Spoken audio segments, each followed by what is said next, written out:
ఈ వీడియోలో మనం తెలుసుకుందాం కంపెన్సేషన్ ప్లాన్ అంటే ఏంటి, దాని యొక్క లాభాలు ఏంటి, అసలు ఎన్ని రకాలు ఉన్నాయి, దాని యొక్క ప్రాముఖ్యత ఏంటి అనేది మరింత వివరంగా తెలుసుకుందాం. కంపెన్సేషన్ ప్లాన్ అనేది మరేమీ లేదండి.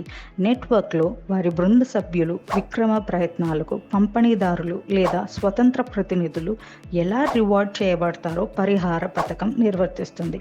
నెట్వర్క్ మార్కెటింగ్ అనేది మల్టీ లెవెల్ మార్కెటింగ్ అని కూడా పిలుస్తారు.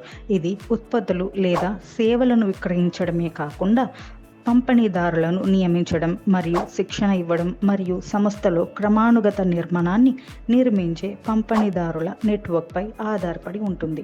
మూలవేతనం, బోనస్లు, ప్రోత్సాహకాలు మరియు ప్రయోజనాలతో సహా ఉద్యోగులు వారి పనికి ఎలా పరిహారం చెల్లింపబడతారో ఇది స్పష్టమైన చిత్రాన్ని ఇస్తుంది. అసలు ఎందుకు ఉపయోగించాలి అంటే ఉద్యోగులను ఆకర్షించడానికి, నిలుపుకోవడానికి మరియు ప్రేరేపించడానికి పరిహార ప్రణాళికలు అవసరం. సంస్థలో ఉద్యోగులు తమ ఆర్థిక మరియు కెరియర్ లక్ష్యాలను ఎలా సాధించుకోవచ్చు అనే దానిపై వారు స్పష్టతను అందిస్తారు.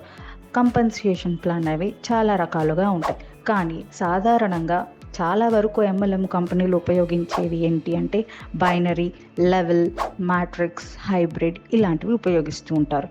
ఈ వీడియో మీకు ఉపయోగపడిందని ఆశిస్తూ థ్యాంక్ యూ.